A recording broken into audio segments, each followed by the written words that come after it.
అధ్యక్ష. Thank you. భక్తులు బలరామకృష్ణ గారు.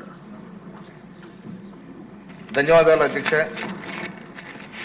గత ప్రభుత్వ హయాంలో మా రాజానగరం నియోజకవర్గంలో పెద్ద ఎత్తున రౌడీయిజం దోపిడీలు ఎక్కువ జరిగినాయి అధ్యక్ష.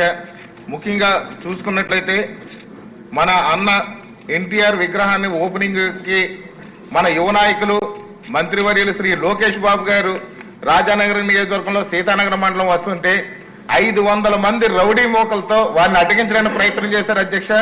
ఆ రోజున తెలుగు తమ్ముళ్ళందరూ కూడా అండగా నిలబడి వారిని విగ్రహాన్ని ఓపెన్ చేయడానికి అక్కడి వరకు తీసుకెళ్లగలిగారు.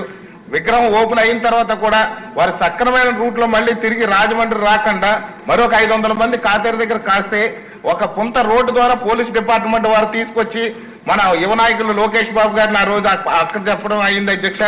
అదే విధంగా చూస్తే ఎలక్షన్ల ముందు పవన్ కళ్యాణ్ గారు రాజానగరం నియోజకవర్గంలో కోరుకొండ వచ్చి అక్కడ క్యాంపెయినింగ్ వస్తే ఎలక్షన్ టైంలో 500 మంది గాడాల దగ్గర కాసి పెద్ద రౌడీయుధం చేశారు అధ్యక్ష.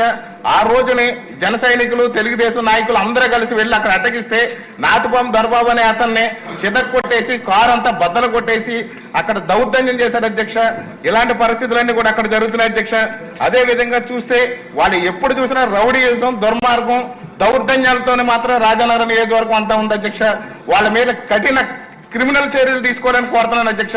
గత ప్రభుత్వ హయాంలో ఎన్ని కేసులు పెట్టినా పట్టించుకోలేదు అధ్యక్ష. వాళ్ళని ఖచ్చితంగా మన ప్రభుత్వంలో వాళ్ళ మీద కఠిన చర్యలు తీసుకోవడానికి కోరుతున్నాను.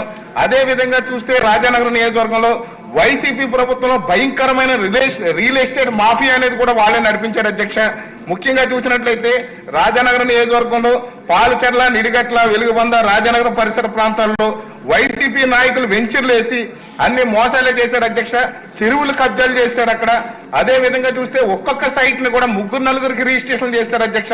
వాళ్ళందరూ ఇప్పుడు గ్రీవెన్సెస్ లో అందరూ తిరుగుతున్నారు అధ్యక్ష.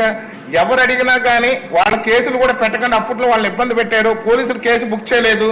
అదే విధంగా చూస్తే ఆ సైట్లు తీసుకున్న వాళ్ళందరూ కూడా ప్రభుత్వ ఉద్యోగులు, మధ్యతరగతి ఉద్యోగులు అధ్యక్ష. వీళ్ళందరి మీద కూడా కఠిన చర్యలు తీసుకోవాలని కోరుతున్నాను. ఇప్పుడు ఎవరైతే రియల్ ఎస్టేట్ నిజాయితీగా చేస్తున్నారో వాళ్ళ దగ్గర కూడా సైట్లు కొనుగోలు చేయడానికి కూడా ఈ కొనుక్కునే వాళ్ళు ఇబ్బంది పడుతున్నారు అధ్యక్ష, భయపడుతున్నారు. నిజంగా అందరూ కూడా ఈ దొంగలు కాదు అధ్యక్ష. వైసీపీ నాయకులు ఎవరైతే ఉన్నారో ఆ రోజుల్లో చేసినటువంటి వాళ్ళు పెట్టిన ఇబ్బందులకి న్యాయపరంగా, ధర్మపరంగా, చట్ట ప్రకారం చేస్తున్నటువంటి రియల్ ఎస్టేట్ వ్యాపారులు అందరూ కూడా అన్యాయం అయిపోతున్నారు అధ్యక్ష. దీని మీద కఠిన చర్యలు తీసుకోవాల్సిందిగా కోరుతున్నాను అధ్యక్ష. ధన్యవాదాలు అధ్యక్ష. బొగ్గుల దస్తగిరి గారు.